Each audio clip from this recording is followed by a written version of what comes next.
মাইজদি শহরের প্রাণকেন্দ্র town hall মোড়, কিন্তু দৃশ্যটা দেখে কি মনে হচ্ছে এটি জেলা শহরের প্রধান কোনো সড়ক? বছরের পর বছর পার হয়ে যায়, কিন্তু এই ফ্ল্যাট রোডের অবস্থা পরিবর্তন হয় না।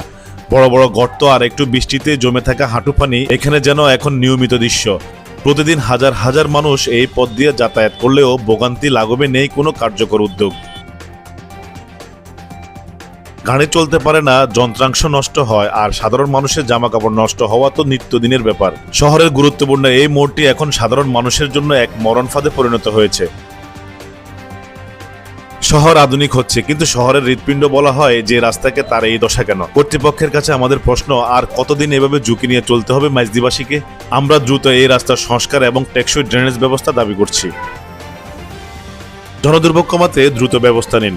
সুন্দর মাইজদি গড়তে সুস্থ রাস্তা আমাদের অধিকার।